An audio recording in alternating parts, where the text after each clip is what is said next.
여러분 안녕하십니까. 방송으로 보는 신문 아침의 매일경제입니다. 오늘도 여러분 앞에는 많은 신문들이 준비되어 있습니다. 일면 기사부터 바로 출발하겠습니다. 매일경제 일면 기사입니다. 2단 기사로 빨간색 표시가 돼 있습니다. 이쪽으로 가겠습니다. 서울에 남은 중증 환자용 병상 딱 3개다. 3개입니다. 코로나 중증용 병상 빠르게 소진이 되고 있습니다. 지금 정부는 민간 병원들 어떻게 병상 좀 안 될까요? 협조 요청을 하고 있습니다만 쉽지 않다는 얘기가 들립니다. 그리고 확진은 이틀째 700명에 육박하고 있고요. 3만 명 넘은 지 19일 만에 4만 명에 이르고 있다는 내용입니다.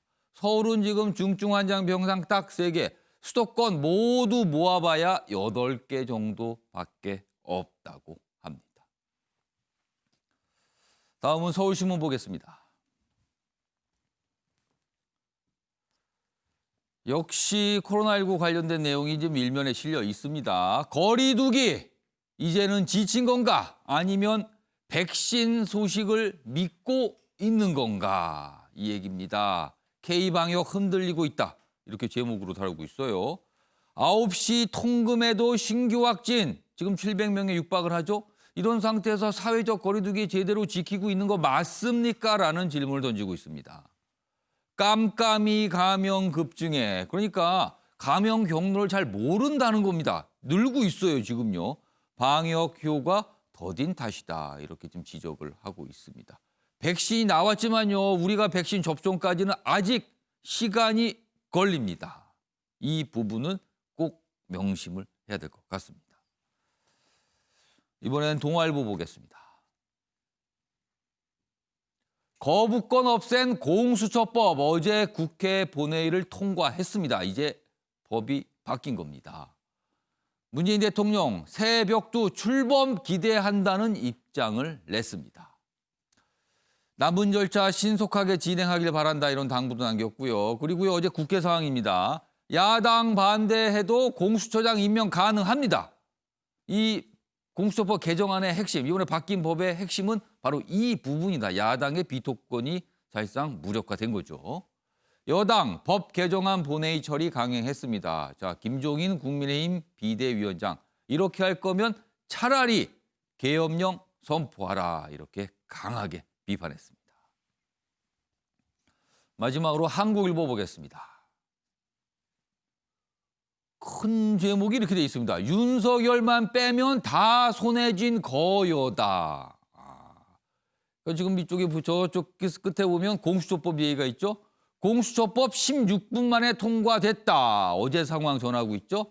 마지막 걸림돌이던 야당 비토권 무력화됐고요. 여당의 20년 수건인 공수처 출범 눈앞입니다. 문재인 대통령은 내년 새 벽두 출범 기대한다는 입장을 또 내놨죠. 그리고 뭐 야당의 비판까지 싣고 있습니다. 이쪽으로 오겠습니다. 자, 또 다른 내용은요. 윤석열 검찰총장에 대한 징계위원회 어제 열렸죠. 그런데 결론을 내지 못하고 15일로 다시 한번 하기로 했습니다. 그러니까 연장이 됐다고 할 수 있습니다. 자, 윤석열 총장 측 징계위원 4명에 대해서 기피 신청, 저분들은 빼주세요 요청을 한 겁니다. 그러나 뭐 받아들여지진 않았습니다. 절차 문제 등 공방 끝에 결론은 못 내고 뭐 제대로 뭐 심의한 시간은 얼마 되지 않는다. 이런 내용까지 담겨 있습니다. 그래서 큰 제목 윤석열만 빼면 거대 여당은 다 손에 쥐었다. 이런 제목이 달려 있습니다. 지금까지 일면기사 짚어봤고요. 오늘도 뉴스의 행간을 읽어주시기 위해 4분께서 자리하셨습니다. 한 분씩 소개해드리겠습니다. 자, 화면 맨 왼쪽에 김관호 계명대 교수 자리하셨습니다. 그리고 그 옆에는 최진영 변호사 나오셨고요. 그리고 장윤미 변호사도 자리하셨습니다. 그리고 마지막 자리에는 이종훈 정치평론가 나오셨습니다. 안녕하세요. 네, 반갑습니다.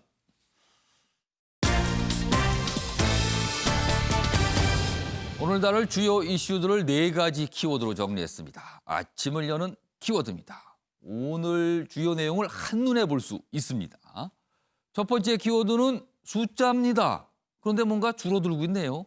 7, 6, 5, 4. 어제 열렸던 윤석열 검찰총장 징계위원회 징계위원들, 실제 심의에 참여한 징계위원들, 당초에는 7명, 걷다가 뭐 1명이 빠지고 어제도 1명 빠지고 결국은 4명이서 심의를 했다. 여러 가지 절차에 대한 이야기들이 좀 있습니다. 두 번째 키워드는 한 끗 차이. 이게 무슨 도박에서 통상 쓰는 표현인데 어제 공수처와 관련해서 오늘 언론들이요. 공수처의 역할과 의미는 무엇인가? 보기에 따라 완전히 다르다. 한 끗 차이로 완전히 달라질 수 있다. 이렇게 분석하고 있습니다. 세 번째 키워드는 자경단입니다. 자경단이라고 하면은 이게 공공 쪽이 아니라 민간에서 뭔가 자구책을 뭐 마련한다 뭐 이런 뜻이잖아요. 지금 자경단이란 그 단체란 의미는요. 그런데 조두순과 관련해서 이런 얘기가 좀 있고요. 마지막 키워드는 자택 대기입니다. 코로나 확진자 빠르게 늘고 있죠. 700명이 육박하고 있지만 병상이 모자라기 때문에 집에서 대기 상태로 있는 확진자들이 늘고 있다는 소식입니다. 자, 그럼 아침에 매일경제 본격적으로 출발하겠습니다. 첫 번째 이슈는 징계위원회, 윤석열 검찰총장 징계위원회 얘기입니다. 어제 열렸죠. 그리고요, 어제 열리기 전, 그리고 어제 열리기 오전 전까지만 해도 운명의 날이다. 징계위원회가 열리면 무슨 결론이 나올 수 있다. 그렇지만 결론은 안 나왔습니다. 그리고 다음 15일로 한 번 더 하기로 일단 연장을 한 거죠. 내용 보겠습니다. 징계 논의도 못한 윤 징계위 15일 증인신문 한다. 그러니까 어제는 열어서 뭐 기피 신청, 뭐 제청 뭐 이런 얘기하다가 시간을 많이 보내고요. 실제 심의는 한 3시간 정도 한 것으로 알려집니다. 7시간 비공개 심의 뒤 일단 마감. 여기서 7시간, 뭐 언론에 따라서는 9시간 반 그런데 뭐 식사 시간 등등등 다 빼면 실제로 7시간 정도를 뭔가 한 거다 이렇게 돼 있습니다. 기피 신청 그리고 증인 채택에 시간이 많이 걸렸다. 윤 총장 측은 징계위원 4명에 대해서 기피 신청을 했는데 기각이 됐습니다. 그리고 증인은 8명이 채택이 됐습니다. 그러니까 이 얘기하느라 어제 시간을 대부분 보냈다는 거죠. 그래서 제대로 못해서 15일 날 다시 이렇게 된 겁니다. 관련 기사 하나 더 보겠습니다. 자, 이 기사는 징계위원회에 관한 내용들이 좀 있어요. 여기 보겠습니다. 추미애 장관과 가깝고 평소에 윤석열 총장을 저격을 하고 징계위원 5명 모두 친정부 성향이더라. 이렇게 돼 있습니다. 그러니까 친정부 성향, 이른바 추미애 장관의 생각과 비슷하다. 이렇게 되니까 뭐 이렇게 되면 이거 징계위원회 결론은 뭐 정해진 거 아닙니까? 그래서 이런 전망이 나오고 있습니다. 징계위 직전에야 공개된 명단을 보니까 모두 친정부 성향이다. 위원장 맡은 정환중 한국외대 교수는 윤석열 총장과 관련해서 정치 영향력 심화되고 있다. 뭐 이런 비판을 한 이런 발언들이 또 소개되고 있죠. 그리고 또 다른 또 징계위원은 여당, 지금 민주당의 공천심사위 활동을 한 뭐 전력도 있다고 합니다. 그러니까 아무래도 친여, 친정부, 친추미애 장관 뭐 이렇게 좀 평가를 좀 받고 있는 상황입니다. 자, 그럼요. 어제 징계위원회와 관련된 영상 먼저 확인해 보겠습니다. 보시죠. 변호인단이 위협하고 부당하다는 점에 대해서 징계위원들께 최선을 다해서 말씀을 드릴 예정입니다. 저희도 아직까지 공식적으로 답변을 못 받은 상태에서 들어가고 있는 중입니다. 교부받은 부분은 검토를 했는데 핵심적인 부분이 교부되지 않아서 불허돼서 그 부분은 지금 전혀 모르는 상태에서 임하고 있습니다. 핵심적인 부분이라는 것은 이제 징계 혐의에 대해서 불리하게 인정될 수 있는 그런 증거들로 보이는데 그런 부분이 전혀 교부되지 않았습니다. 그 부분에 대해서도 징계위원들께 충분히 말씀을 드리겠습니다.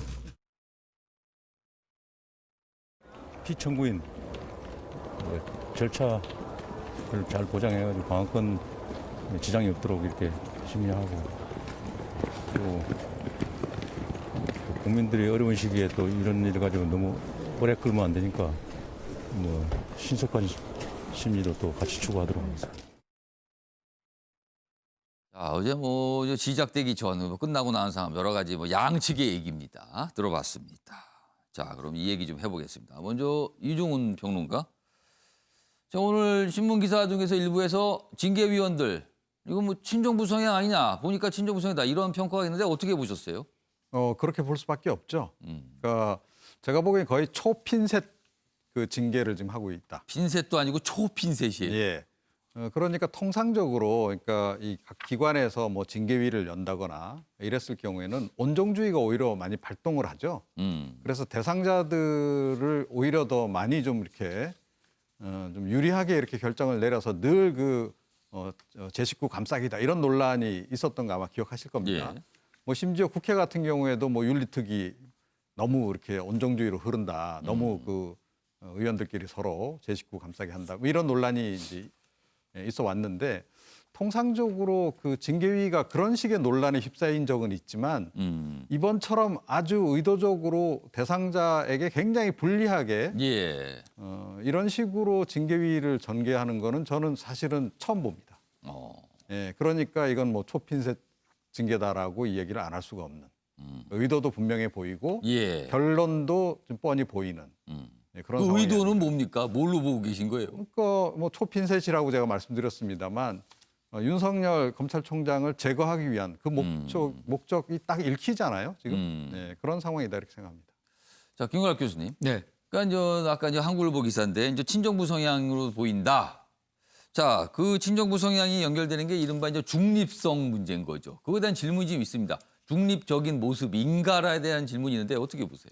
현행 법이 예. 법무부 장관이 징계위원 전체를 구성하게끔 돼 있어요. 그렇죠. 법무장관 권한입니다. 그렇죠. 권한입니다. 예. 2월부터 지금까지 윤석열 총장과 추미애 장관이 이런 갈등을 겪고 있는데 지금 막바지에 왔는데 지금 상황에서 추미애 장관이 중립적인 그런 선택을 할까요?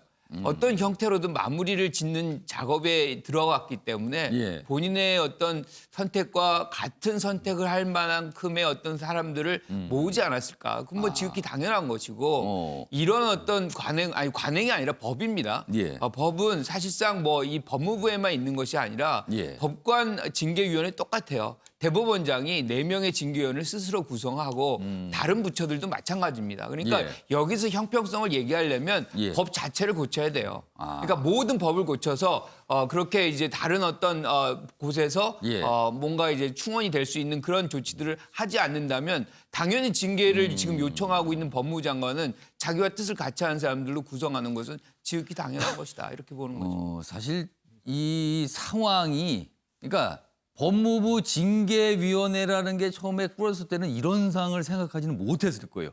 그래서 그런 논란이 있었기 때문에 중립성의 논란이 있었기 때문에 추미애 법무장관은 7명의 징계위원 중에 1명으로 당연히 들어가게 되지만 본인이 징계 청구를 한 거기 때문에 이번에 또 빠졌단 말이에요. 그래서 그런 부분까지 참 복잡하게 뭔가 전개가 되고 있는데 최영년 변호사가 발언 기회를 달라고 요청을 했었어요. 그렇습니다. 예. 결국 본질은 뭐냐면은 장관이 장관급인 검찰총장을 징계 절차로 한다는 것 자체가 본질적인 법적 모순이란 거예요. 원래 검사징계법이란 것은 예. 모든 검찰청장을 비롯해서 검사들에 대한 징계가 핵심인 것이죠. 아시다시피 헌법에는 검찰총장이 들어가 있습니다. 그러면서 검찰총장 같은 경우에는 국무위원회 심의를 거쳐가지고 대통령이 임명하도록 돼 있습니다. 네. 그 절차에 어떤 그 임명 절차에 그 법무장관이 개입할 수 있는 부분이 아닙니다. 사실 검찰총장은 국회 청문회 대상이기도 그렇죠. 하죠. 그런데 그걸 해가지고 우격 따짐으로 해가지고 지금 법무부에서 징계를 하다 보니까 이와 같은 어이없는 일이 벌어졌는데 예. 김관욱 교수님은 이와 같은 인적 구성이 당연하다고 하는데 거꾸로 만약에 김관욱 교수님이 어떤 그 재판을 당했는데 그 재판장님이 평소 때 김관욱 교수님에 대해서 안 좋은 얘기를 한 사람이라고 하면 그거 받아들이겠습니까? 예컨대 지금 그 정한중 지금 로스쿨 예. 그 교수님으로서 지금 징계위원회 직무대리 같은 경우에는 얼마 전에 뭐라고 했냐 하면은 언론 인터뷰에서 지금 윤 총장이 이와 같은 그 정치적 예를 들어 그 국회에 가가지고 예. 정치할 거냐라는 것에 대해서 명확하게 얘기하지 않은 것 자체가 예. 정치적 중립 위반이다. 이런 식으로 해서 사실상 징계 그 사유가 된 것 중에 하나에 대해서 예단을 일단 밝혔단 말이에요. 그럼 그런 사람들한테 대해서 그 재판장으로 해서 재판을 받는 게 그게 공정한가 이런 근본적인 문제가 있는 거예요. 그렇기 때문에 그래서 지난번에 이미 그 윤 총장 측 예. 대리인 같은 경우에는 이와 같은 규정 자체가 잘못됐다고 헌법 재판을 제기한 거 아니겠습니까? 알겠습니다. 자, 김구락 교수님도 뭔가 예. 반론 제기를 하셔야 될 것 얘기를 같아요. 해야죠. 예. 공정성의 부분에 뭐 뭔가 의혹 제기를 하고 있잖아요. 지금 예. 윤석열 총장이 그래서 위헌 소송을 지금 내고 있지 않습니까? 그러니까 위헌 판결이 나면 그걸로 이것이 잘못됐다라고 우리가 판단을 할 수 있어요. 하지만 지금 현행법은 현행법인 거죠. 만약에 그것이 아니라 법무부 장관이 아니라 다른 사람이 만약에 위촉을 하고 구성을 한다면 법에 어긋나는 거, 불법을 저지르라고 지금 얘기를 하고 있는 거예요. 그러면 제가 불법이라는 것을 받아들이면서 만약 제가 법무부 장관이라 그러면 그것을 다른 사람에 의해서 구성시키는 게 맞는 걸까요? 지금 현행법은 법무부 장관이 징계위원들을 정할 수 있게 돼 있거든요. 자, 근데 그런 논란을 피하기 위해서는 법무부 장관이 정하지만 그래도 중립적인 인사를 고루 안배하는 방법이 있을 것 같지만 이번엔 그렇게 된 것 같지는 않아요, 사실은요. 그래서 지금 이런 기사가 나왔습니다. 자, 다음 기사로 좀 이어가 보겠습니다. 역시 같은 내용들이 이어지고 있는데요. 심재철 기피 기각 결정 참여한 뒤 사퇴를 했다. 그러자 윤석열 총장 측 이거 절차 농단이다. 뭐 하는 겁니까 지금? 이렇게 되는 거예요. 그러니까 이 얘기는 뭐냐면 징계위가 뭔가 일을 하려면 5명이 필요하거든요. 그러니까 일단 5명을 맞춰서 기피 신청에 대해서 기각 결정한 뒤 본인은 더 이상 저는 이제 심의에는 참여하지 않겠습니다. 빠진 거예요. 그 심의는 4명이 된 거죠. 그러니까 이게 뭔가 숫자 맞추기 위해서 지금 그런 거 아니냐 이렇게 지금 지적을 하는 겁니다. 징계위원 5명 모두 추미애 사단, 윤, 신성식 검사 뺀 4명에 대한 기피 신청. 그런데 징계위원회가 각각 다 이걸 다 기각을 했어요. 그리고 당사자는 빠지면서 그러니까 4명이서 이거 다 기각 결정실 돌아가면서 한 거죠.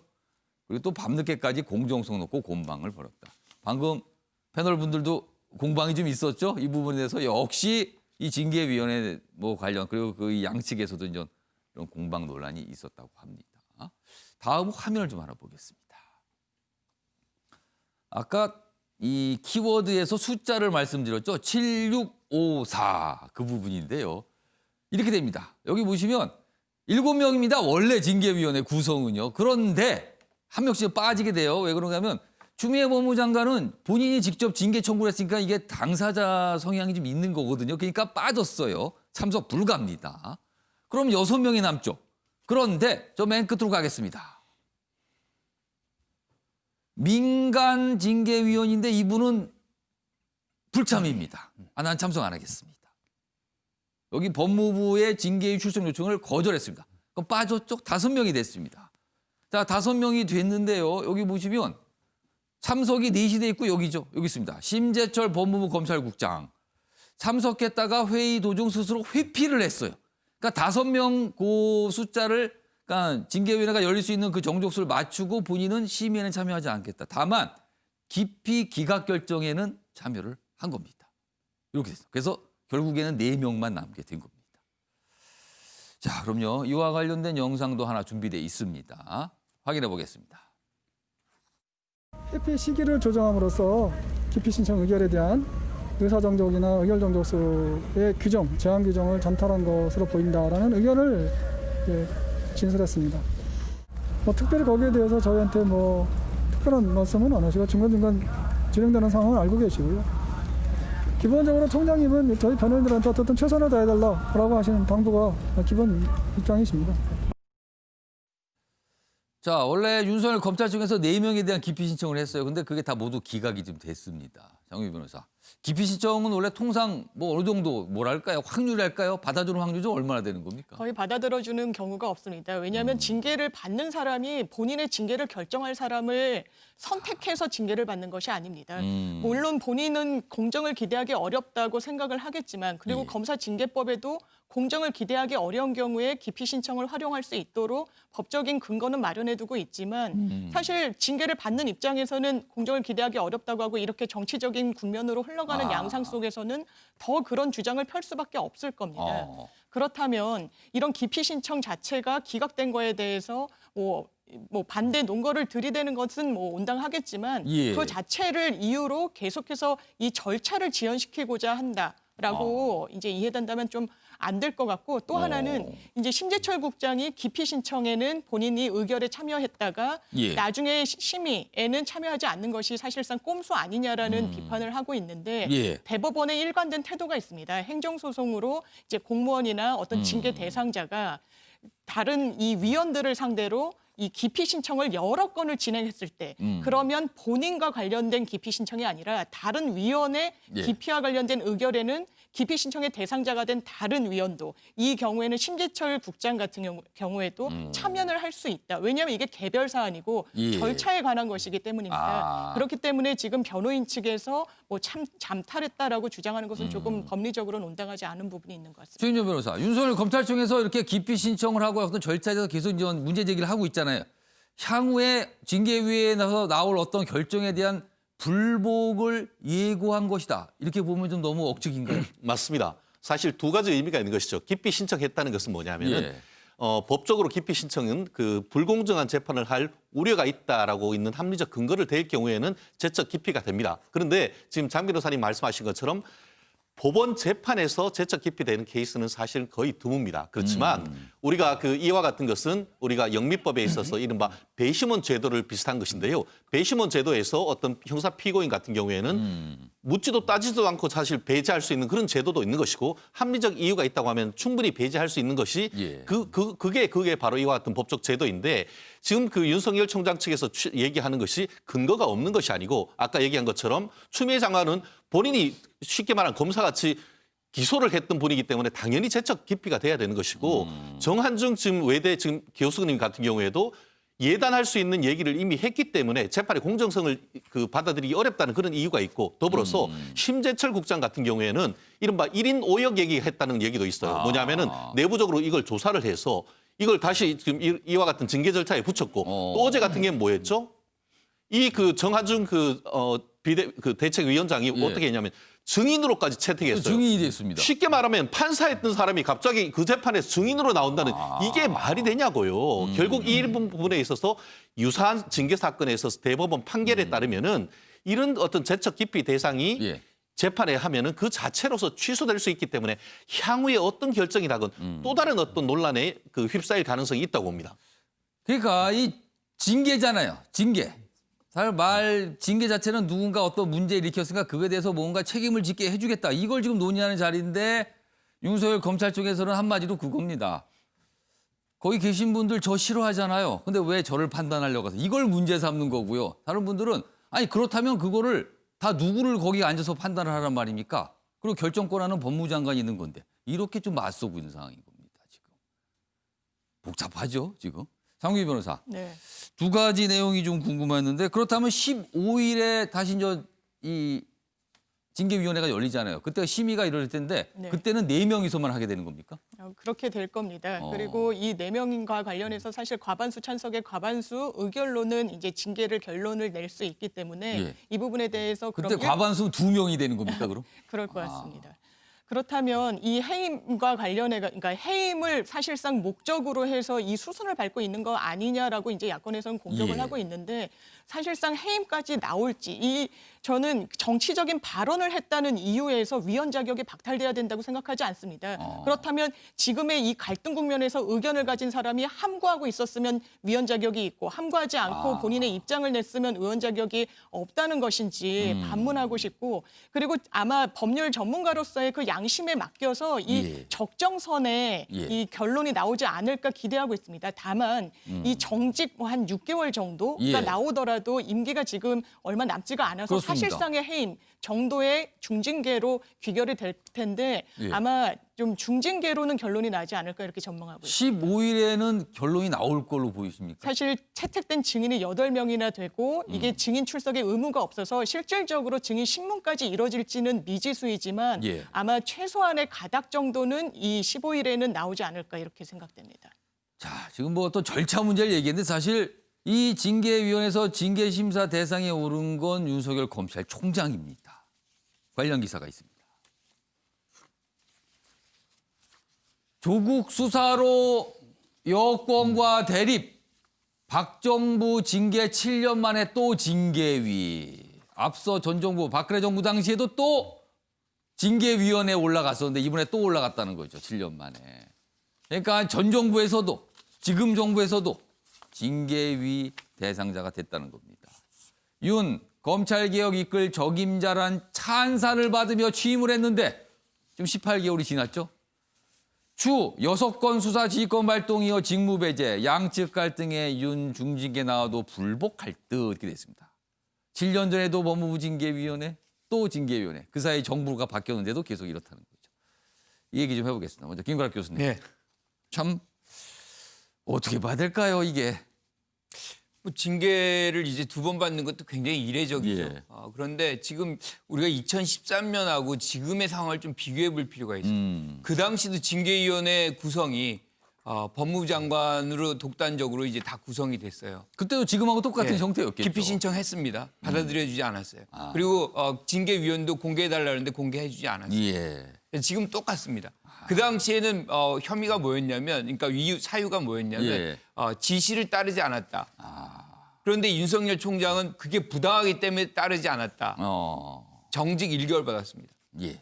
자, 지금의 상황이 중하다고 저는 더 생각하거든요. 지금 6가지 사안이 있는데 예. 저는 그걸로 지금 정직 1개월이라는 것이 지시 안 받은 걸 딱 하나로 해가지고 정직 1개월이라면 지금의 6가지 사안은 정직 6개월 이상은 받을 수 있을 것 같다. 뭐 저는 이렇게 판단해요. 그러니까 이제 그런 장면 속에서 지금 뭐 이런 어떤 편향성이라든가 논란은 예. 분명히 있지만 이러한 부분들의 어떤 문제점은 거시적으로 법을 이제 고치면서 이제 해소시켜 나가야 되는 것이지 지금의 이 상황 국면에서 이것들을 다 적용해 가지고 절차가 문제가 있으니 내용까지 다 문제가 있는 것처럼 훼손 또는 호도해서는 안 된다고 생각합니다.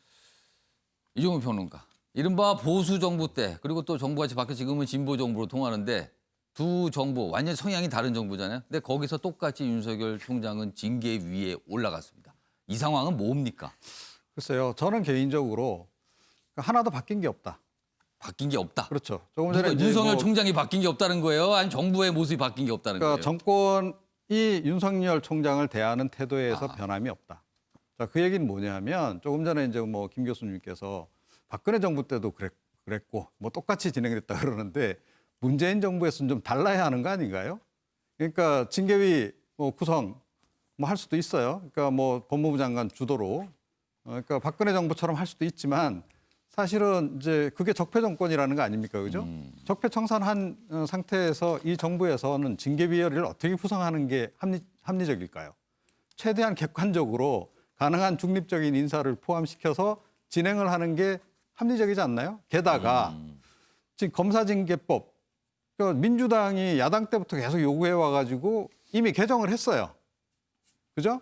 그래서 법무부 장관이 임의로 다 이렇게 위원 선임하는 게 문제가 있다. 예. 라고 민주당 쪽에서 주장해가지고 다 개정을 해서 이제 법무부 장관이 최대한 이제 그 개입을 좀 많이 못하도록 예. 그렇게 이미 법 바꿨습니다. 예. 자, 그 법 시행 이제 1개월밖에 안 남았어요. 자, 그런데 이 적폐를 청산한 정권 같으면 문제 해결한 이 새 징계법 가지고 윤석열 총장에 대해서 징계를 하더라도 하는 게 합리적이지 않나요? 그게 정상 아닌가요? 정상으로 가는 과정 아닌가요? 자, 그런데 과거 적폐 정권 때 했던 그 징계법 시행 지금 이제 어떻게 보면 이제 시효가 한 달밖에 안 남은 그 예. 법을 가지고 뭐 적용을 해서 어떻게 보면 윤석열 검찰총장 첫 사례잖아요, 그죠? 예, 검찰총장에 대해서 굳이 이 법을 적용해서 이렇게 하겠다? 이거를 개선됐다라고 우리가 볼 수 있는 건가요? 제가 보기엔 똑같다. 이렇게 알겠습니다. 생각합니다. 예. 예, 김구락 교수님. 저는 이종훈 평론가님이 말씀하신 대로 되려면 예. 두 가지 조건이 있어야 돼요. 그러니까 법이 바뀌어져야죠. 법이 안 바뀌어졌는데 지금 다르게 적용하라는 것은 그건 또 다른 불법을 저지르라는 얘기거든요.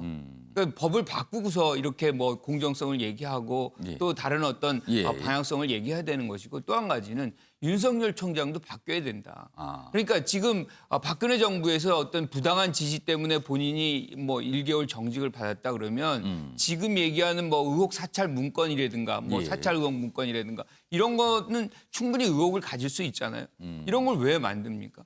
본인은 왜 그런 의혹을 가질 수 있는 예. 이런 행태를 하면서 또 거기에 대해서 징계는 거부하는 것은 또 그것도 모순이다는 생각이고요.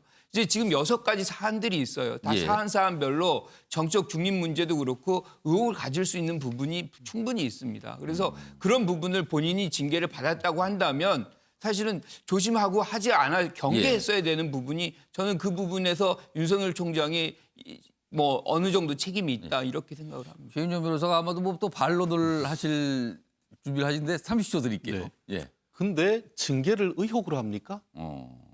사실에 대해서 징계를 해야지 왜 의혹에 대해서 징계를 합니까? 지금 윤 총장 같은 경우에 문제 삼는 게 도대체 내가 변명할 기회를 줬느냐, 의혹만 가지고 어떻게 징계를 할 수 있느냐.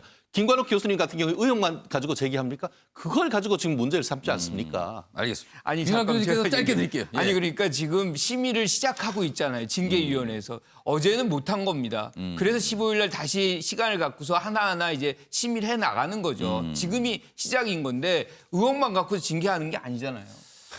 이 얘기를 가지고 하면은 뭐 한 2시간은 해야 뭐 어느 정도 두 분께서 의견 접촉 있을 것 같은데 전체적으로 보면은 이 기사도 그렇고요. 오늘 많이 나온 기사 중에 윤석열 검찰총장 전 정부에서도 뭔가 이른바 미운 털이 바뀌었고 지금 정부에서는 찬사 속에 출발했지만 역시 지금 미운 털이 단단히 바뀌었고 뭐 이런 내용들의 기사들이 꽤 좀 다뤄지고 있습니다.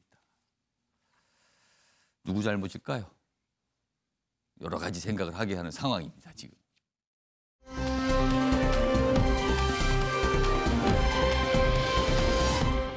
자, 다음은요. 공수처법. 어제 국회에서 이제 최종 통과를 했습니다. 그 내용 좀 짚어보겠습니다.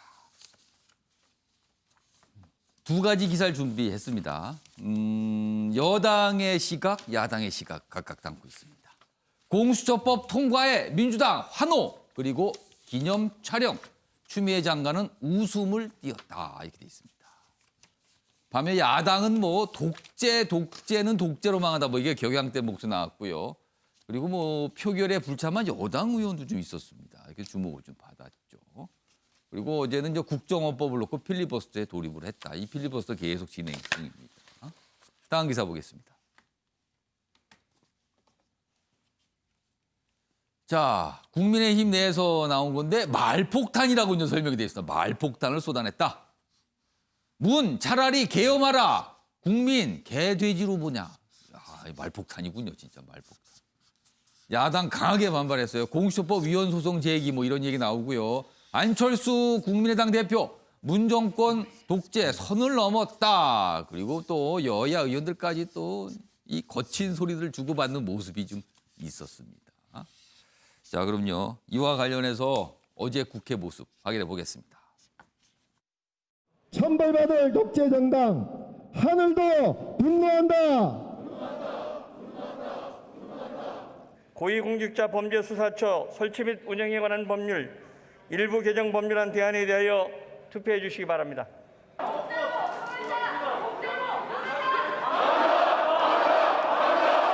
투표 결과를 말씀드리겠습니다.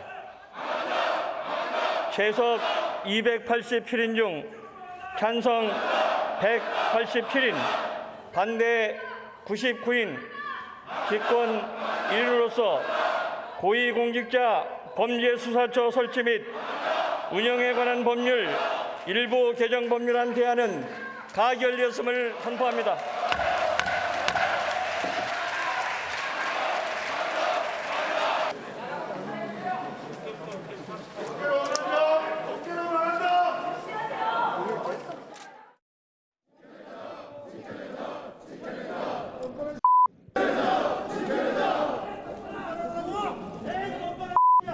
위선적 들어오는데 누가 뻔뻔하기라고 욕한 거야? 뻔뻔하긴 하지, 뻔뻔하긴 하지. 가. 11일 오후 국회 본회의에서 공수처법이 통과됐습니다. 검찰개혁의 8부 능선을 넘었습니다. 더불어민주당은 좌고우면하지 않겠습니다. 권력기관 개혁에 더욱 박차를 가하겠습니다. 공수처법 통과는 특권과 반칙을 없애고 나라다운 나라로 나아가게 하는 역사적인 이정표가 될 것입니다. 참으로 참담하고 분노가 치솟는데요. 개정 과정은 국민을 개돼지로 보지 않는다며야 어떻게 이럴 수가 있습니까? 자신들을 향해 다가오는 부정비리에 대한 수사를 막기 위해서 이런 조치를 취하지만은 이 공수처법 개정안으로 문재인과 민주당 정권이 폭망의 길로 드디어 시동을 걸었다고 확신하고 있습니다. 자, 다양한 장면 통해서 어제 국회 상황 보셨죠? 험악한 거죠. 서로 여야가 좀 격하게 충돌하고 있는 상황입니다. 자, 법은 통과됐고요. 공수처 이제 출범하게 됩니다. 그럼 그 공수처 과연 그 역할은 무엇이고 어떤 의미를 갖는 것인가? 기사가 있습니다. 검찰 개혁의 도구냐? 친정권 도구냐? 한 끗 차이 공수처다. 한 끗 차이로 다르게 볼 수 있다는 거예요. 이 한 끗이 여기에 등장을 하는군요. 여기 보면 검사 25명, 수사관 40명의 거대 조직이다. 수사기관이죠. 검경이 수사직인 사안에 대해서 우선권. 그러니까 이첩 요구. 그 사건 우리가 하겠습니다 하면 넘겨줘야 되는 겁니다. 이첩 요구 강행에 굉장히 강한 권한을 갖게 된다는 거죠. 그리고 대통령, 총리, 판사, 검사뿐 아니라 3급 이상 공무원까지 수사 대상이다. 퇴직을 하더라도 현직 때 범죄라면 수사 대상에 오르게 되는 겁니다. 막강한 힘을 갖고 있다. 이렇게 좀 설명이 돼 있죠. 자, 이 공수처 과연 역할과 의미는 무엇인지 지금부터 좀 짚어보겠습니다. 장윤민 변호사는 공수처 무엇입니까? 검찰의 정상화를 가기 위한 필수적인 기관이라고 생각합니다. 예. 유례가 없는 그 기소권을 독점하고 있는 검찰 조직. 최근에도 검찰 개혁의 열망이 상당히 높아진 상황 속에서도 검찰이 내부 검사들에 대한 수사에 대한 결론을 어떻게 냈습니까? 김봉현 씨로부터 접대를 받은 검사들 뇌물죄로는 기소하지도 못했고 굉장히 좀 복잡한 셈법을 가지고 김영란법에 의하더라도 그렇습니다. 처벌을 하지 못한다고 했습니다. 이걸 가지고 상당히 논란이 되고 있고 검찰의 수사 결과에 대해서 공감대를 형성하지 못하고 있는 이런 국면들. 공수처라는 것이 출범함으로써 검찰 스스로를 견제하지 못했던 이런 역사를 바로잡고 앞으로 검찰이 좀 더 건강하게 나아갈 수 있는 그런 활로로 또 모색이 될 수 있는 부분이 분명히 있습니다. 지금 공수처에 대한 우려들, 이게 정권의 입맛에 맞는 수사 기관으로 전락하는 거 아니냐? 예. 이런 논란을 안고 출범하는 것은 분명히 있습니다. 뭐 정의당이나 다른 기타 당에서 이걸 또 민주적 통제할 수 있는 기타 입법들을 앞으로 논의해 나가겠다고 한 이상 이 출범 자체에 이의를 다는 것은 지금 시점에서 온당하지 않다고 생각합니다. 최인영 변호사는 많이 쓰셨어요. 네. 무려 4줄을 쓰셨습니다, 지금. 자, 할 말이 공수처는 많은데요. 무엇인지 설명해 주세요. 그렇습니다. 공수처가 공수부대냐?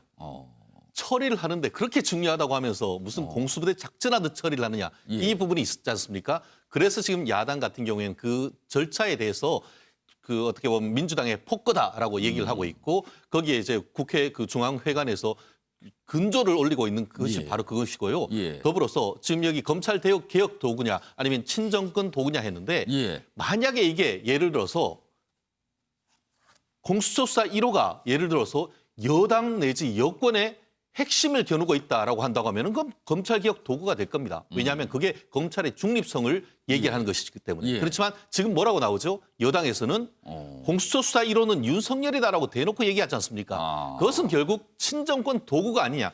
한마디로 공수처라고 써놓고 정권 비리 무마처라고 읽는 것이 아니냐 하는 것이 바로 야당과 시민사회에서 제기하는 의문의 핵심이라고 봅니다.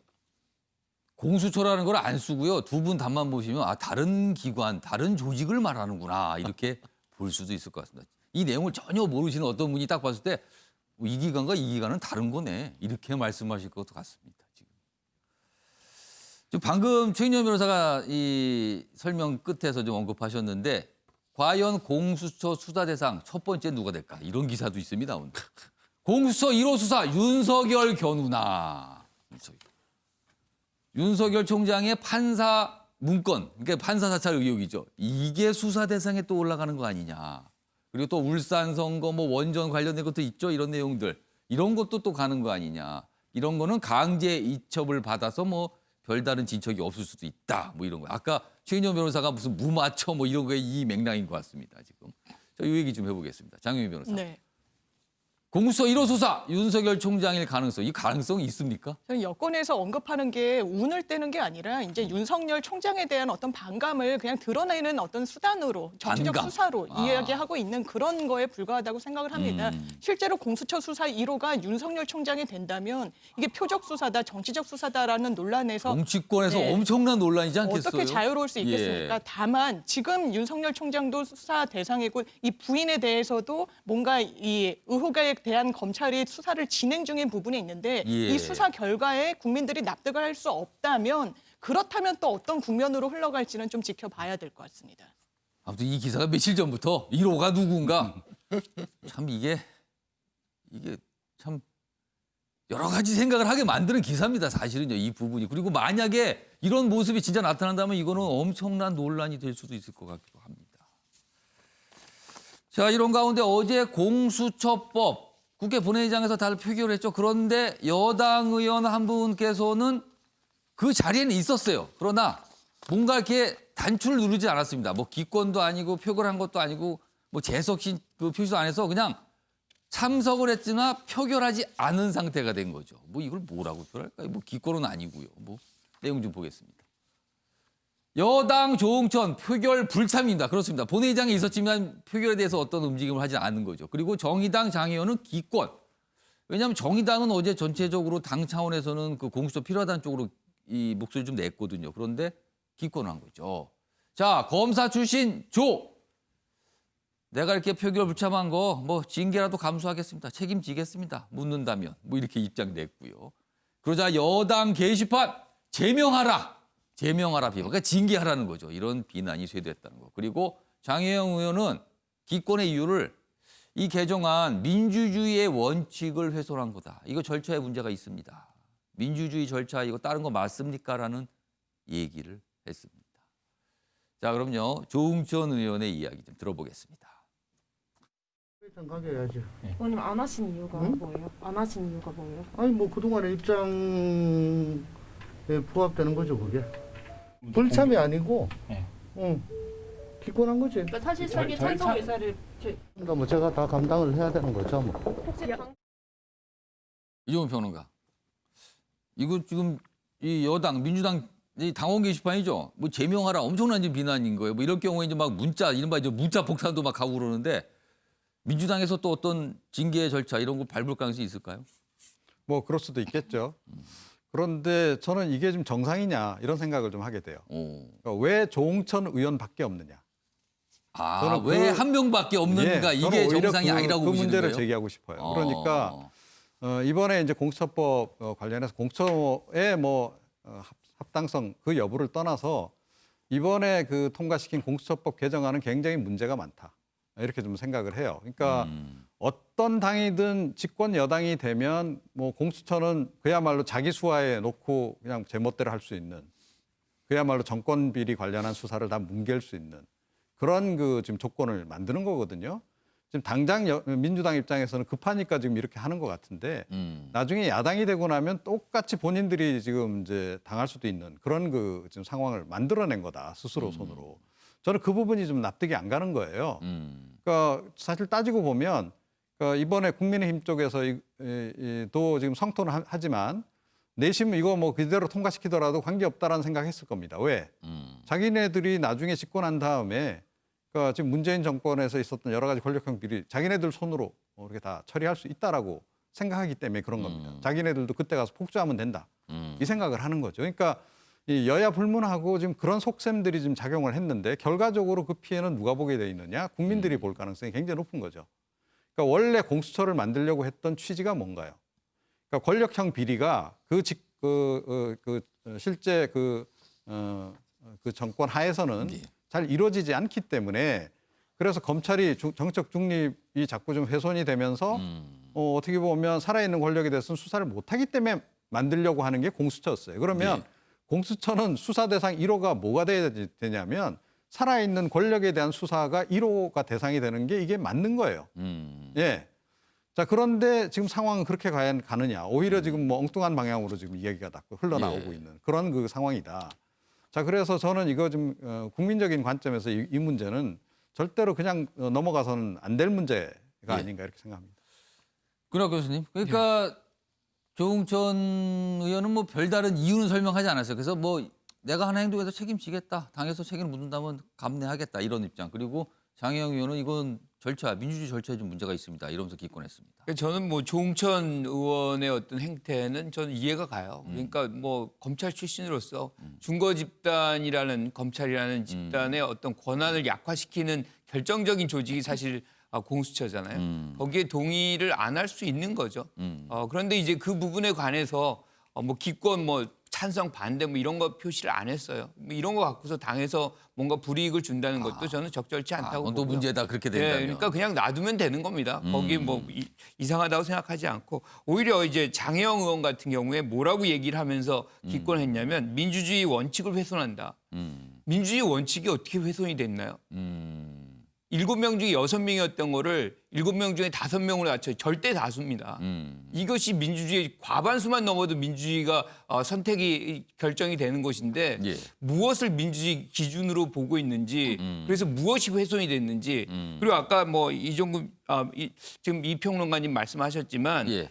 이것이 6명에서 5명으로 이제 사실 줄어든 것이 예. 부메랑으로 돌아와서 뭔가 문제가 되는 것처럼 또는 뭐 지금의 여권이 이제 나중에 가서 피해를 본다.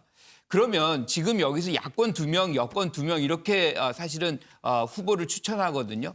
그러면 여기서 대한변협이 있고 예. 법원 행정처가 있어요. 그렇습니다. 그러면 이분들은 사실상 뭐 그냥 정권의 여당이 누가 되건 그쪽으로 다 간다고 이제 평가를 하시는 것 같은데 저는 그 부분에 동의를 안 하거든요. 그러니까 법원 행정처도 본인의 어떤 뚜렷한 입장에 의해서 예. 후보를 추천하는 것이고 거기에 따라서 선택을 하는 것이고 마찬가지로 대한변협이 뭐 민변도 아니잖아요. 대한변협 굉장히 보수적인 어떤 단체일 수도 있는데 이 부분을 그냥 다 하나의 어떤 예. 여당 중심으로 다 이 모든 것이 결정되는데 하나의 그냥 편승하는 사람들로 치부하는 것 잘못됐다 이렇게 생각합니다. 참 시각이 다르죠. 유채민 의원께서 여러 가지 이제 분석, 다양한 시각들을 보셨습니다. 자, 다음 내용은 그러니까 공수처가 사실은 어떻게 보면은 저 고위 공무원 뭐 이런 대상으로 하는 거잖아요. 근데 지금 검찰 수사가 하나가 진행인데 이른바 라임 사태와 관련된 건데요. 검찰 출신이면서 정치인인 한 인물 어제 뭔가가 좀 있었습니다. 이겁니다. 지난 10월 김봉현 전 스타모빌리티 회장, 이 라임 펀드 관련된 인물이잖아요. 입장문은 뭐 자필 입장문 이런 게 있어서 거기에 무슨 야당 유력 정치인 뭐 변호사에게 뭐 2억 원 지급했다. 그래서 뭐 은행 상대로 무슨 어떤 로비 뭐 이런 얘기가 있었어요. 그런데 이와 관련해서 수사가 진행이 됐는데 구속이 있었습니다. 윤갑근 국민의힘 충북도당위원장, 전 대구고검장, 검찰 출신이죠. 그러니까 이 주장에 대해서 여러 가지 수사가 진행이 있었는데 이게 구속이 된 겁니다. 이 사안과 관련해서 도주 증거인멸 우려가 있다. 자, 근데 이 사안과 관련해서 아니 이 라임 사태 관련해서는 여권 인물, 야권이 다 거론되는데 왜 구속은 야권 쪽, 야당 쪽 인물인가? 뭐 또 이런 이의제기, 약간 어떤 뭐 질문들이 좀 나오고 있습니다. 그래서 이 얘기 좀 해보겠는데요. 최인정 변호사, 이 상황이 뭡니까 이거? 그렇습니다. 기본적인 팩트를 한번 얘기할 필요가 예. 있는 것 같은데요. 라임펀드 문제가 있었지 않습니까? 예. 그런데 그것을 라임펀드를 팔던 우리은행이 문제가 있었는지 더 이상 팔지 않도록 했다라는 판매 중단 결정을 하는 거예요. 그러니까 이제 라임에서 어떻게든 이게 판매 재개를 해야 될 것 같으니까. 그 중단을 좀 풀고 싶었다. 그렇죠. 그렇기 때문에 그런 취지에서 이번 그 구속영장은 그와 같은 어떤 그 금융기관의 업무와 관련되는 것과 관련해서 알선과 관련해서 수억 원의 돈을 받고 이와 같은 그 우리은행에 가서 뭔가 판매 역할을 한 거 재개할 수 아니냐. 있도록 로비를 했다. 이 명목으로 지금 해서 구속영장이 발부된 겁니다. 예. 결국 특정 경제범죄 가중처벌법상의 어떤 그 금융기관의 업무와 관련된 알선을 하고 돈을 받았다라는 명목으로 구속이 됐는데요. 일단 뭐 범죄에 소명이 됐다고 하지만 지금 그 윤갑근 그 변호사 측 같은 경우에는 예. 나는 그건 정상적인 법률 자문을 했다.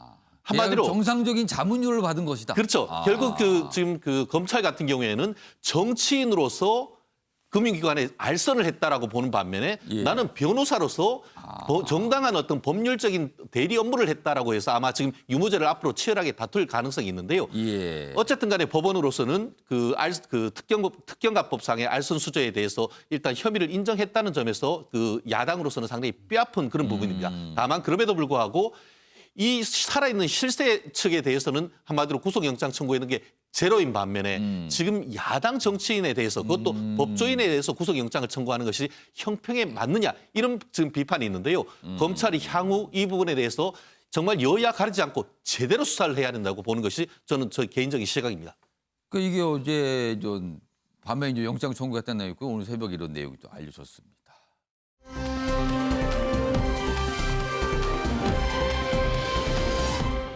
자, 이번에는요. 같은 내용을 다루지만 내용 자체, 주제는 같지만 내용 자체는 사뭇 다른 두 개의 신문 기사를 비교해 보겠습니다. 신문 대 신문입니다.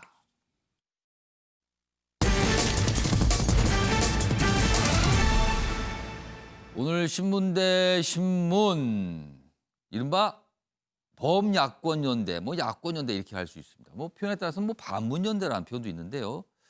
똑같은 주제를 다뤘습니다. 그러나 내용은 그리고 관점은 다릅니다. 먼저 동아일보는 거여 폭주의 반문연대로 뭉친다. 뭔가 연대, 뭉친다. 이런 데 좀 힘이 들어가 있죠. 근데 서울신문 기사는요. 극우와 손잡은 제1야당. 이건 관점이 다르네요. 극우, 제1야당. 이렇게 들어가 있습니다. 자, 그럼 하나씩 기사 보겠습니다. 먼저 동아일보 기사입니다. 브레이크 없는 거여 폭주에 보수 야권 반문 연대로 뭉친다 이렇게 돼 있습니다.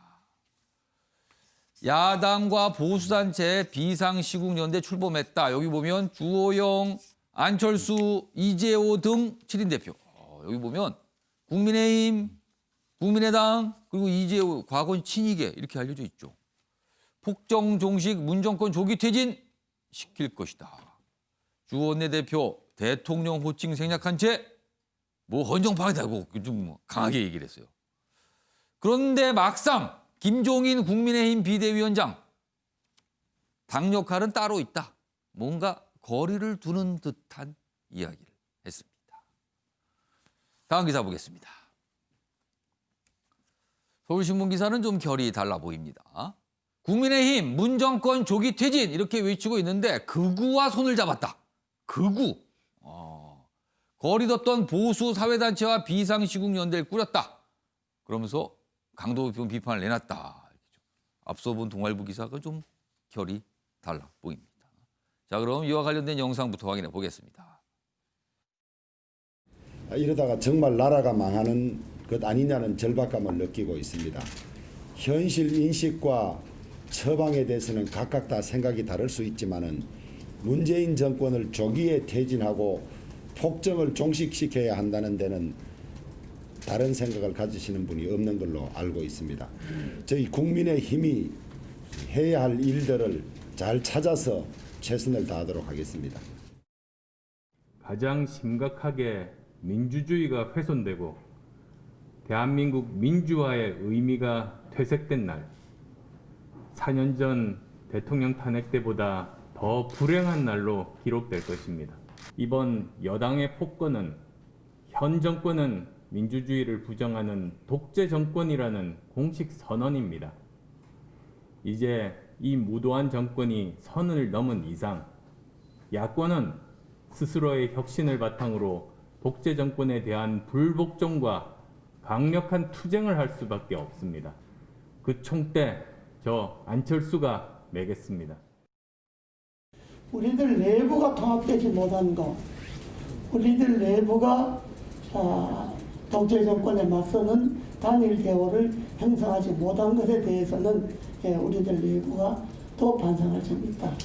이렇게 생각이 들었습니다.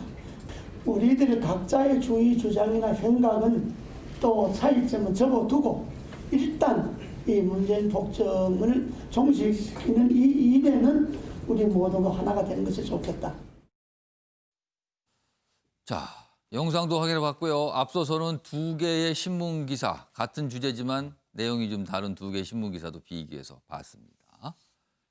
이종훈 평론가, 두 신문 중에 어느 쪽에 좀 공감을 하시는지 그리고 그 이유는 무엇인지 설명해 주세요. 그 다른 듯 같은 기사다. 아, 다른 듯 보이지만 실제는 같다. 예, 그러니까 맥락이 같은 기사다라고 저는 보는 게 왜냐하면 그러니까 반문연대로 지금 뭉치자 이거 아닙니까? 안철수 지금 대표 예. 주장도 계속 그런 거고 그리고 이제 본인이 중심이 되겠다 이제 그런 얘기를 하는 건데 사실은 반문연대 그러니까 누구를 반대하기 위해서 뭉쳤다라고 하면 이 시간이 지나면 지날수록 어떤 쪽에 힘이 실리냐면 목청이 큰 쪽, 선명성이 강한 쪽으로 갈 수밖에 없는 거죠. 보다 더 강력한 주장하는 쪽. 그렇죠. 아. 그러니까 반대를 해야 되니까 반대의 방점이 찍혀 있으니까 예. 그렇게 할 수밖에 없는 거예요. 그러니까 종종 집회나 시위 같은 게 그러니까 이 후반부로 갈수록 점점 목청 큰 사람들 또 선명성 강한 사람 쪽으로 또는 좀 과격한 쪽으로 흘러갈 수밖에 없는 게 다 그런 당연히 이제 그런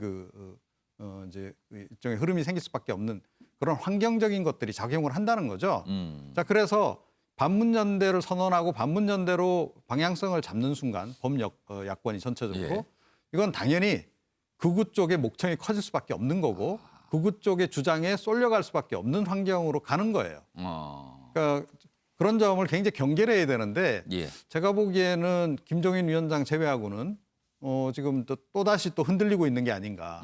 한동안 이제 그 극우 진영하고 거리를 좀 뒀다가 그런데 반문연대를 하려다 보니 예. 극한 투쟁을 하려다 보니 장외 투쟁을 하려다 보니 또 이 극우 세력하고 손을 잡게 되는 이런 식으로 그러니까 반복적으로 제가 보기에는 오류를 좀 범해가는 그런 트랙으로 좀 들어가는 게 아닌가 약간 좀 걱정이 좀 되긴 합니다. 그러니까 두 기사가 뭐 그 내용을 다 똑같이 담고 있는 것이다. 이렇게 보셨네요.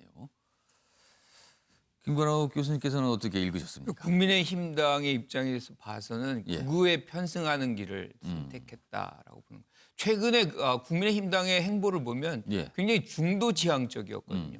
근데 지금의 이 장면은 굉장히 급선회하는 건데 사실 어떻게 보면 예정된 수순이다. 그러니까 공수처라는 것을 막기 위해서 패스트트랙부터 시작된 거잖아요. 그때 몸싸움하고 많은 사실 국회의원들이 뭐 이제 사실 조사도 받고 처벌도 받고 이런 과정을 거쳤는데 공수처법이 왜 개정됐느냐?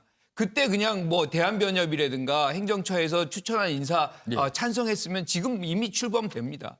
출범을 안 시키려고 계속해서 사실 저지한 거거든요. 그러다 보니까 이제 여당이 사실상 그거를 이제 낮춰서 야당이 비토권을 못 갖게 한 그런 과정이었으니까 이제는 이 과정 속에서 제도권에서 상당히 무기력해졌잖아요. 예. 여기서 체면치레를 해야죠. 체면치레는 이제 바깥에서 할 수밖에 없죠. 지금 제도권에서 무기력하니까 극우와 손잡고 길거리에서 장외투쟁의 어떤 예. 수순을 밟아가는 것이다. 그래서 그쪽으로 편승해서 사실상 이제 체면치레하고 정치적 힘을 뭐 남기려고 하는 그런 목적이다. 뭐 이렇게 생각을 해요. 요거는 짧게 최인점 이렇게 추가 질문 드릴게요. 지금 두 분 다 분석해주세요. 이런 방향으로 지금 가서 강한 목소리가 더 득세할 것이다. 그런데 앞서 동아일보 기사 때 잠깐 소개해드렸지만 김종인 비대위원장은 막상 굉장히 그에 대해 신중하고 거리 두기를 하고 있어요. 그러니까 어떻게 보면 부정적으로 보이는 입장입니다. 그럼 국민의힘 내부에서는 어떻게 되는 겁니까, 이 상황? 그 또한 이제 내부적인 전체적인 여론의 흐름을 보지 않을까 싶습니다. 실질적으로 지금 윤 총장이나 지금 공수처 이런 문제에 있어가지고 여론의 흐름이 굉장히 어떻게 보면 정부의 비판적인 시각이 흐른다고 한다고 하면은 오히려 이와 같은 반문연대에 힘이 얻을 수가 있겠지만 예. 오히려 지금 그 여당에서 얘기하는 것처럼 지금 현재 그 여당과 대통령의 어떤 지지율이 떨어지는 것이 오히려 개혁 입법이라는 것에 대해서 주저주저하는 모습이었는데 밀어붙이는 것으로 강하게 보인다고 해서 오히려 지지력이 회복된다고 하면은 이와 같은 반문연대도 오히려 힘을 잃을 여지가 있어 보이는데요. 다만 그럼에도 불구하고 지금 전체적인 어떤 그 레임덕으로 가는 그런 큰 흐름으로 봐서는 이 반문연대의 힘이 조금 더 커지지 않은가. 이번 그 뭐 겨울을 계기로 예. 해가지고 이 눈송이가 커지듯 좀 어떻게 보면 좀 더 이와 같은 반문연대가 좀 더 커질 가능성에 저는 무게를 두고 싶습니다. 그러니까 여론의 어떤 흐름을 좀 보면서 방향을 잡지 않을까 뭐 이런 겁니다. 지금요. 아무튼 어제 있었던 모습입니다. 야권의 모습이었습니다.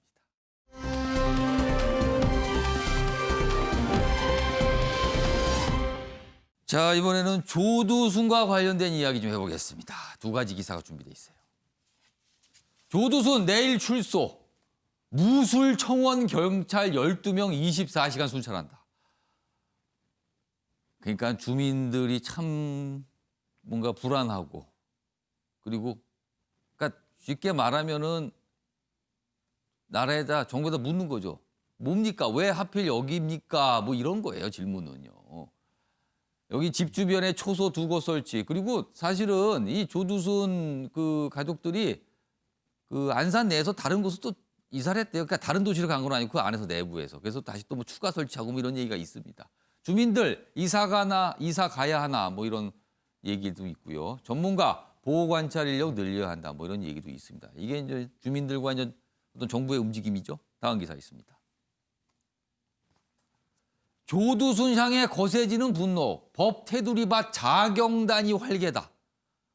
온라인 카페 뭐 숙식하며 자택을 추적하고 있답니다. 주민들 동네 특정될까 불안. 그러니까 이렇게 추적하면 또 주민들이 또 이게 생각지도 못한 피해를 볼 수도 있는 거잖아요. 그래서 이렇게 이게 문제 자경단 이런 활동에 대해서 범행 모의, 범죄단체죄 뭐 이런 얘기까지 지금 거론되고 있는 상황입니다. 장윤희 변호사. 네. 자경단은 우리나라에서 절대 안 되는 거잖아요, 지금. 그렇습니다. 범죄를 모의하거나 예비하는 것도 처벌할 수 있는 규정이 있는 경우에는 이게 예. 범죄로 판단받아서 이 형사 처벌까지 받을 수 있기 때문에 본인들이 이런 어떤 그 맥락은 이해가 되는 부분이 있습니다. 더 이상 이제 정부나 이 강력 범죄자를 이 규율하는 이 현행 체계를 신뢰하지 못하겠다. 그리고 우리가 정말 이 조두순이란 자를 처벌하겠다라고 해서 이제 여러 가지의 이 논란들이 나오고 있는데 이건 결코 허용될 수는 없는 법적 테두리 바깥에 있는 부분이라고 좀 생각을 해야 될 겁니다. 근데 여론이 일부 여론으로 또 이런데 동조한 여론도 있단 말이에요. 또 그렇다면은 또 진짜 어떤 움직임, 어떤 행동이 있을까 또 걱정됩니다, 지금요. 그렇습니다. 지금 시점에서 이런 논란을 자초한 건 사실 입법기관의 책임이 크다고 생각합니다. 지금 이 조두순이 이사가는 집 100m 근거리에 어린이집이 있고 뭐 500m 안에도 뭐 초등학교가 있다. 이런 보도가 나오고 있는데 사실 미국이나 다른 기타 해외 입법례를 보면 이런 어린이들이 생활하는 기관과는 성범죄자들의 주거지를 상당히 제약하는 그런 규정들이 있습니다. 근데 저희는 일단 입법적인 좀 공백이 있고 사실 조두순 사건을 계기로 충분히 논의할 수 있는 시점이 있었음에도 불구하고 예. 12년 동안 이런 논의를 실기했다는 측면 반성해야 될 거라고 생각합니다. 이거 또 다른 이런 사태가 있으면 안 될 것 같습니다. 아무튼 또 경찰청도 굉장히 좀 긴장을 하고 있는 상황입니다. 다음 기사 보겠습니다.